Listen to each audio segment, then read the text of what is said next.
Dr. Stone! This was a fucking amazing chapter. I just need to jump... No, hold on. Before we even start, I'm jumping to 2 or 3 moments that I loved, okay? Moment number 1 is fucking Senku's Begone Thought moment. Begone Thought? And do you know what I'm talking about when I say that, Thurman? Yeah. Dude, this is one of Senku is the... God, I love this character. He's written so realistically. This is one of my favorite fucking moments ever because she tries to do the whole... So he tackles he tackles this woman for obvious reasons. They're trying to capture her, make sure she doesn't go capture the other people delivering the cell phone thing. And she's trying to do the whole sex appeal thing. She's like, careful who you're touching there, big boy. Senku's literally like, better check who you're trying those corny lines on before you go slinging them around. After I finish creating a civilization of science, I'll give you all the innocent, young, lovesick boys you want. And she's like, fuck. That shit was amazing. Senku is a goddamn fucking hero. That is one of the best moments ever. Oh my god. Senku, as a man who thinks with his dick far too much, I respect this man. He does what we all wish we could do, you know? We all wish we could resist, but we can't. Oh. Now, Can we talk about... no, hold on. Moment number 2, I need to go through all my favorite moments first. Moment number 2 is when, with Koha, or how do I always fuck up with pronouncing her name? How do you pronounce her name? Kohaku. Yeah. She, with her, it's been previously established that she has, like, perfect, like, above 20/20, we're talking, like, laser vision. And she straight up sees... I'm gonna assume it's implied that she sees this woman's vagina. Just straight up sees it. Where did you see that at? Are you kidding me? You missed that? When she's literally flipping up the tree, and then Koha has the, like, oh my god eyes, and then the old man's like, I guess having too good of eyesight can be a bad thing too. Oh. Thurman, you let's be honest. Literally, she's looking up. She can. Are you? Oh my god. Thurman, you notice nothing. Why even read anything? That was fucking hilarious. She saw up her, I don't even know if you'd call it a skirt, but she saw up it, and with her reaction, like literally, look, I'm gonna show David this, okay? David, look, as someone who doesn't read this. She literally gets away, and she's flipping up this tree, okay? Like, and look at what she's doing here, right? She's like flipping up the tree, look at what she's wearing, okay? And then you have the next page where she's like, oh my god, and she has like perfect vision. He's like, I guess having too good of eyesight can be a bad thing too. And then you keep scrolling. She saw everything. My fucking god, I need to catch up on the series. I think we have the different... What page She is this on? saw everything. 15 and 16. Okay. I'd be curious what your translation says then. But that was fucking funny to me because she straight up. Oh, there. I was looking at the wrong page. Yeah. I thought you were talking about Suka, the little girl. Oh, I said Koha, my dude. Kohaku, say the name right, motherfucker. Sure. Lieutenant skips come in handy so often. But yeah, so that's actually perfect. But no, but like, do you see what I'm saying though? Like, did you feel me on that? Like, she straight up saw, she saw something. Oh yeah, she saw that P word. I'll let you say it. No, I like to use the scientific term when I'm not in sexy time mode, and that's vagina. Let me just get real close to the mic. Hold on. Vagina. Okay.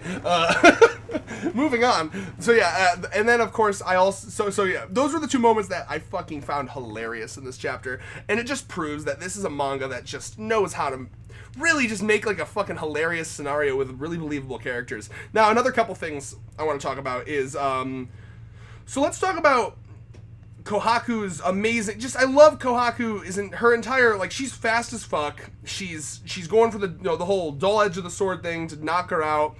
And then what I love here is the application of gymnastics, because what this author continues to do so fucking well is implement the fact that some of these characters are from a time where we had the time where we had a human civilization and stuff, and some aren't, and that gives them advantages here and there. So this one that's from a human civilization, she has gymnastics. She was a professional gymnast.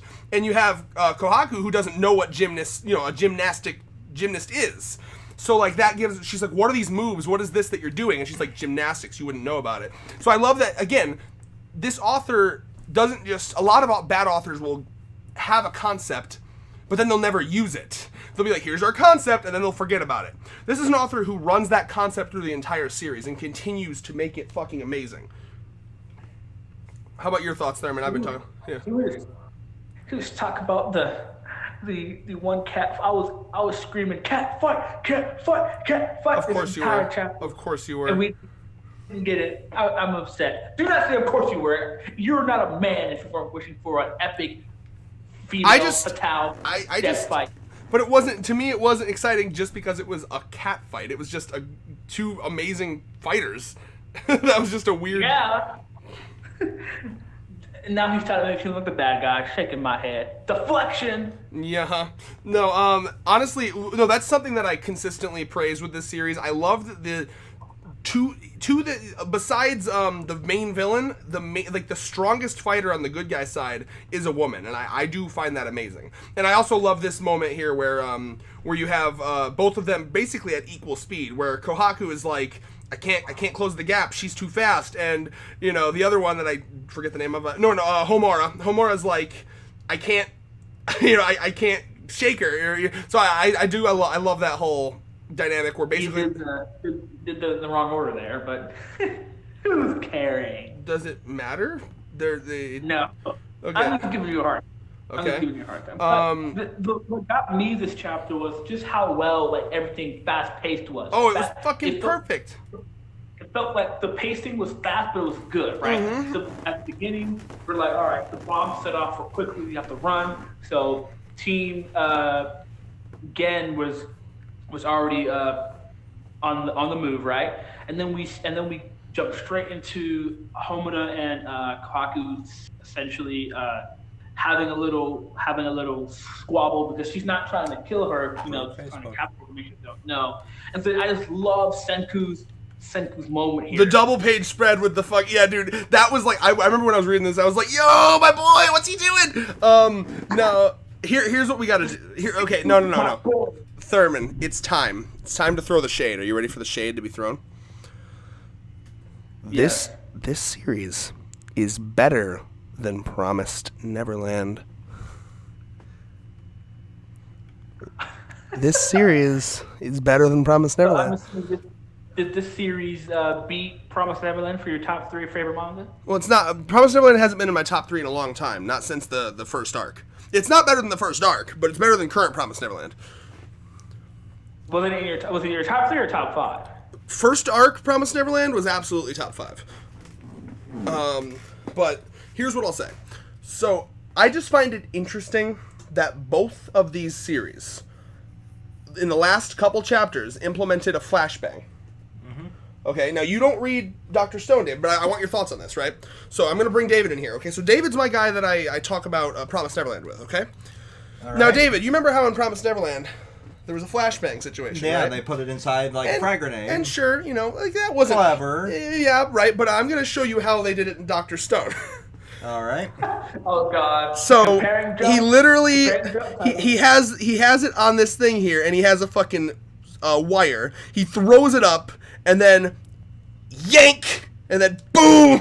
So he had it on a sling that was attached to a wire that propelled it to a terminal velocity, to where it actually exploded in midair, giving a more dynamic effect. Almost like there was more thought put into it. Exactly. Almost like in this series, it's not just like, we just have this shit. Right? Like, I'm sorry, Promised Neverland, I fucking love you, but Dr. Stone did it better. You gotta catch up on Dr. Stone. Yes, we're not even gotta, if you don't want to be in the videos, you don't have to. Oh, I just make this content. Good. Okay. So, because here's the thing about Dr. Stone, right? Promised Neverland, when it first was coming out, one of the whole appeals was when they're surviving out there, I want to see them surviving, making weapons, shit like that. But this author the Promised Neverland author has dropped the ball considerably. And I think that Dr. Stone is consistently showing up how this shit should be done. Again, Thurman, you read Promised Neverland. Can't you see how, like, Wouldn't you agree that this flashbang scenario is done way better and way more exciting? Oh, yeah. Yeah! I'm so glad you agree with me on that. Especially since I just loved how Senku's just, as like, he's like the RKO out of nowhere type thing. And this, Flashbang out of nowhere! No, but like, because the problem with the Promised Neverland author is shit just appears out of nowhere. Like, they just have this now. Why do they have it? I don't know, they just have it. And here it's like, we made all this shit. We worked for all this shit. There's strategy. This person's distracting this person. The pacing's better. The world is bigger and more diverse. Literally right now in Promised Neverland, motherfuckers just slowly horror movie style chase, like not even chasing them, walking casually around a fucking town. In this one, you have this person hopping through the trees, getting there. We got a team over here moving that over there. We got fucking bombs made out of deer livers. We got like there's so much shit, and it's just judging by Red's tone here, I'm assuming Dr. Stone or Promised Neverland will be the third generation Naruto versus Bleach. It's just Promised Neverland. What I find is that when there's two things that these authors are strong in. Okay, so this author is the Dr. Stone author is incredibly strong in character and like scenario. I guess the scenario is a weird way to put it, but the scenarios are very interesting and exciting. The scenarios have not been interesting in Promised Neverland for fucking 20 chapters.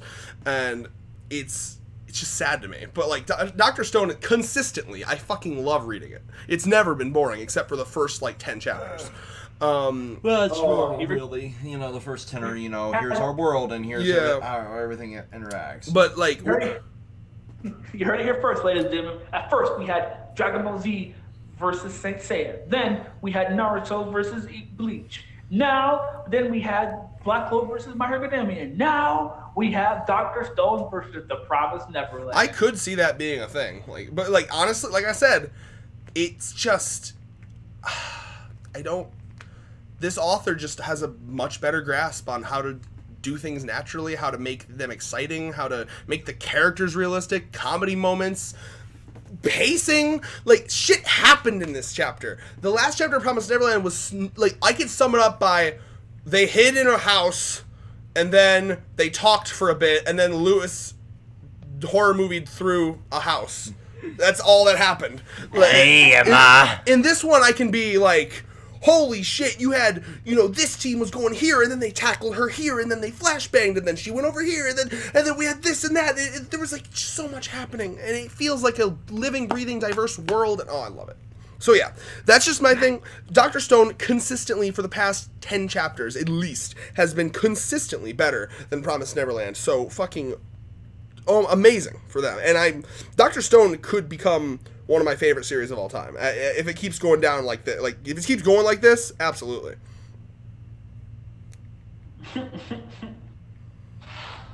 I do love how. So moving back to the chapter though, I was a little bit like Senku, dude. Like when he tackled her down, I love that they're like, oh shit, my making him horny plan didn't work. Oh wait a minute, he's a fucking twig. Boom, just pushes him off. And it's just how I'm glad she's not a pushover, which I'm really happy about, and it's still showing like there was like, oh my god, what kind of martial arts is that? So it's just like it's the gymnastics thing, yeah. Yeah, so I'm really liking, and you can tell Homena's very good at recon too. Like she's remembering all their names. Like I love how decisive she is, right? Mm-hmm. So like she knows everyone's name. She's been watching them. Yeah.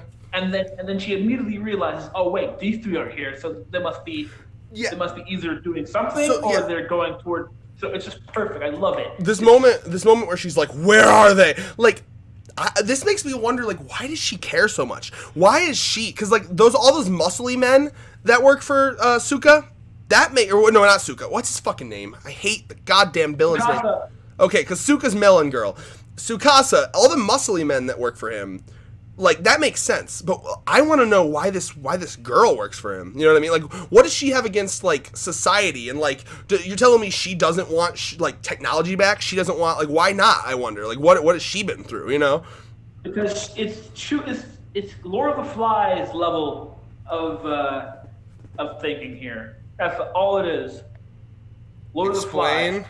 Because Lord of the Flies was basically children slowly losing their sanity after being separated from society for long enough, and then kind of like going into their like basically animal instincts. But I don't get an animal instinct vibe from her.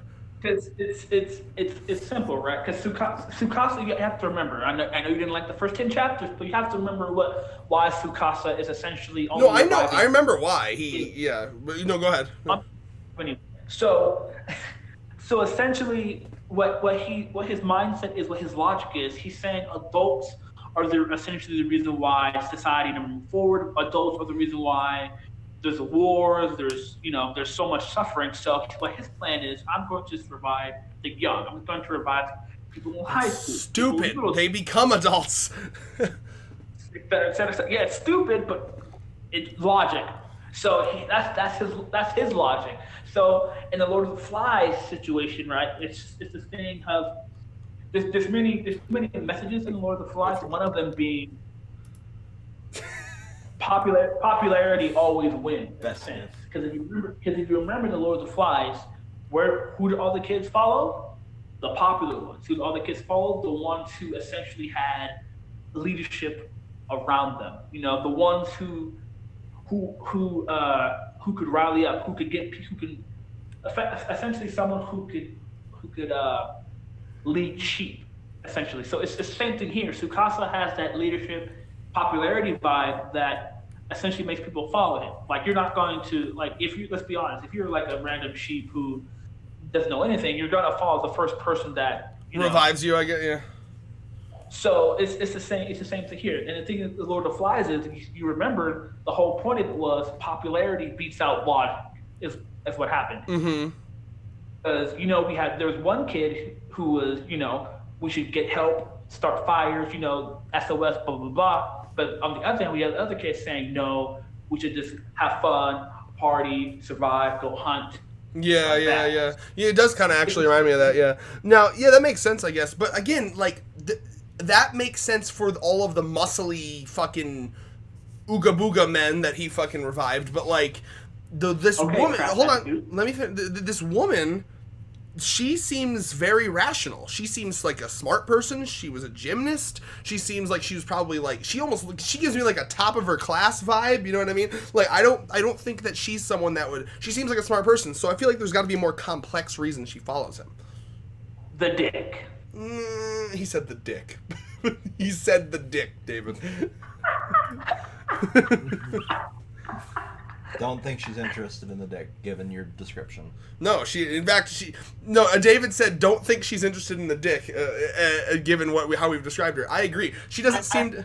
Good? I heard him what he said. Oh, okay. I agree. She seems very, I'm a strong, independent woman who don't need no man to me, honestly. But she seems like a feminist or a feminazi? Which one? I don't know if I'd call her a feminist, but she looks like someone who's very, like, strong on her own. Like, I don't think she's someone who'd rub that in, but I just think she's someone that'd be like... I'm just gonna live my own life, Yeah, fuck all you. But I mean, to be fair, even if you're strong, independent, whatever, you still have sexual needs. Unless you're asexual, then that's completely okay. But I mean, we don't really get the vibe that she's asexual, so who knows? I'm getting. By the way, can we? Is it hashtag confirmed that Kohaku is lesbian in this chapter? I'm telling you, she saw some vagina. She saw it. So her eyes were lighting up. I think she discovered some feelings that she didn't know she had. I want to dive into that. Dive into it. I'm about to dive in. Okay. Oh my god. Swimming in it. That's where I got the thing from. But you can tell we're extra horny here today at Controlled Chaos. We're gonna have to have a massive circle jerk after this.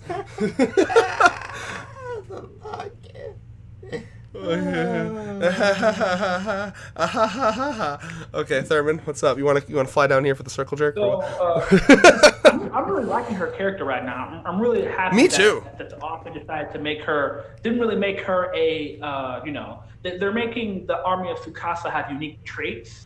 And I'm really happy about that. Except the muscle men don't really. They seem to just be like ooga booga, but her, yes. Yeah. So the one thing I like about my manga is I like for villains and their minions to have personality, to have traits, right? Like Black Clover does this, My Hero Academia does this, One Piece does this, Like there's a lot of they're not a baddies that are big baddies, but mini baddies that have personalities that I really like. Because I really want to get attached to minions as well as the boss, because a minion is only as good as its boss, you know. Mm-hmm. So, like, and there's been cases in the series where I like the minions better than I like the boss.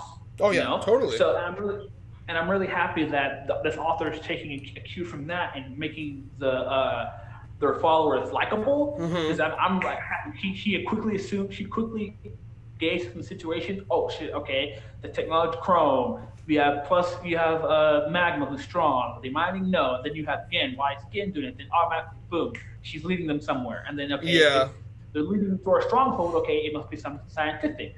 So the one thing you said, as you said last discussion, the one thing they're wary of is guns. So she's probably thinking, oh shit, they're probably bringing like a fucking cannon to Casa right now. You know? So I really like that. I really like that decisiveness. I think that's really good. I agree. I like her character a lot, and I'm that this is someone that I'm expecting a One Piece level flashback from, like of her like life back in Civilization, because I think, again, your theory of Lord of the Flies, that makes sense for most of the characters. I don't think that makes sense for her. So I think that she has a reason to hate society. I think she's gonna be like Toga levels from like My Hero Academia of hating society. You know what I mean?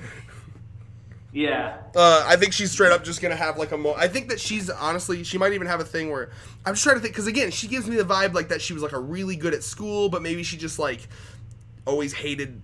Maybe I'm almost getting the vibe of like maybe her parents like pushed her into like something that she didn't want to go into. Yeah, maybe her parents pushed her into that and she never wanted to be that, and then like she felt that like because of society she was pushed towards something she didn't want to do, and she always felt constrained by that. I'm sure it'll be, but like that's the kind of the vibe I get from her.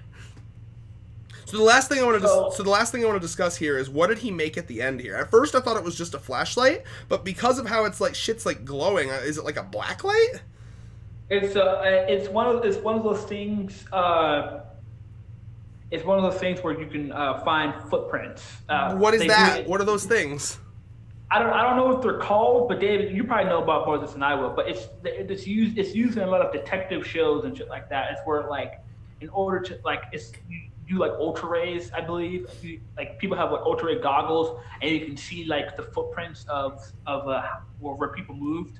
It's I know in a comic, Superman has the ability to sense emotions. You can see like where people walk. I have to look it up. I don't think that doesn't sound like a real thing.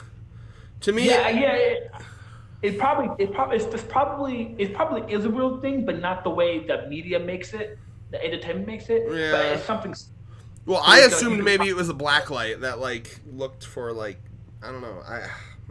Because you know there's always that thing that detectives use to find like handprints on stuff, you know? Here I'm gonna ask David this. Okay, so I'm trying to figure out what he invented at the end here, right? Because at first I thought it was a flashlight, but it's just the footprints are shining. You see? What the fuck? Yeah, I don't. And this is a scientific show, so it's something he made. I don't know what it is. Yeah, we can't. The fuck? Is it some sort of blacklight? That's what I thought, blacklight at first. And Thurman's trying to say, oh no, it's like those things from the detective shows where they can see where the footprints are. And I'm like, what would that be? So some sort of like luminol shit? I don't know. I assume it would have to be light filtered through some sort of you would need like you would still need like a blacklight to see the luminol. Well, yeah. Well, because he has. Oh, you know what it might be actually, Thurman?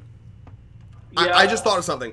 When he I almost guarantee you this is what it's gonna be. When he captured the girl, what's her name? The girl on the bad guy's side. Homura. Yeah, when he captured her, I bet you he rubbed some shit on the bottom of her shoes, and then that reacts. Oh, it's like dirt. No, not dirt. I think he had a chemical, one of his like scientific because remember he has in that lab. I think because you know what a blacklight is, right, Thurman? Get ready hearing you guys. I think I know what it is. Okay, so you don't know? Do you think? How much do you know? Honestly, it's not something I should probably know, but. All right, David, bring up Thurman Dumb real quick. We have a live edit for when you're being dumb. All right, thank you. Wait, so I'm supposed to know what a blacklight is? Is that? He says I'm supposed to know what a blacklight is. So is that something you're taught in school? I guess California. It's really literally it's in every single detective show you could ever watch ever. It's been in. Yeah, I don't watch detective shows, so I mean that doesn't make me stupid. My dad also fucking has one. Okay, so Definitely. that's like David knows what it is. It's they joked about one in Guardians of the Galaxy. I'll keep going. Okay, so Red, keep in mind you didn't know what Journey to the West If you was, two so fumble I fucks wouldn't be quit talking. changing the goddamn chat photo for a second, you could actually Google what a fucking blacklight is. You Okay, damn Thurman, here's what a moron. blacklight is. I'm not gonna pretend that I know how the science of it works, but essentially it's something that allows you like. Oh, okay. Have you ever been to okay, Thurman? I have a good way to appeal to you here. Have you ever been to like a laser tag arena? Yeah. Okay, you know when you walk into a laser tag thing and like if you're wearing a white shirt, it like glows like a fuck ton? Yeah. That's a black light. You also, whenever you Oh, watch, okay. a show, And you know how like if you have like a jizz stain on your shirt when you walk into one of those, it's like extra glowy. I don't know if you've ever. He said yeah. Like, has that happened? No, I never fap before I leave the house. Whoa. He also just said I never fapped before leaving the house. Really? Are we sure? Yeah. I'm very positive. I'm pretty sure I'm going to bring a blacklight when I meet you. Anyway. Okay, go ahead. Go ahead. But yeah, no. So the one of the big like in Guardians of the Galaxy, he was like if you had a blacklighted if you put a blacklight in here, it would look like a Jackson Pollock painting, you know. So like essentially like blacklights are how you basically it makes certain chemicals glow. You under the light, certain like colors, chemicals will glow. Okay. Okay. So what I'm guessing happened is that Senku when he because you know what I mean, he literally tackled her for 1 second and then she escaped, and I was about to be like, Senku, that was fucking lame, but you know it's fucking Senku. So what probably happened is he tackled her down, rubbed some like chemical on the bottom of her shoe that would react to this light. Almost guarantee it. Makes sense. So, That yeah. makes sense. So I'm 99% sure that's gonna be what it's gonna be. So yeah, that's my theory. Yeah. It is a game theory. Okay. Alrighty. Yeah, before we end this, can I had talk to. that Hunter x Hunter reference? Oh, I Chase love. cross chase? I always love Hunter x Hunter references. What's up? The chase cross chase. Oh, just because that's the title of the fucking chapter? No, it literally says chase cross chase right there near Senko's head. At the end? Yeah. Oh. Okay, I guess. Hunter x Hunter reference. That's a bit of a fucking stretch, but okay. Doesn't It's all matter. just stretch with him. Anything just to make sure that we get some Hunter x Hunter love in there. God damn it, David. Stop changing it. Stop. My turn now. How about you stop changing it when we're filming a video, dude? It or pertains to the video because it's Dr. Stone related, so it counts. Is it Kokaku's face after seeing that puss? Nah, fam. I changed it for in the Control Chaos one. It's where are they with the eyeball? Very sexy, by the way. Gotcha. And then Okay, cool. Senku throws the light bulb. Good shit. Goodbye.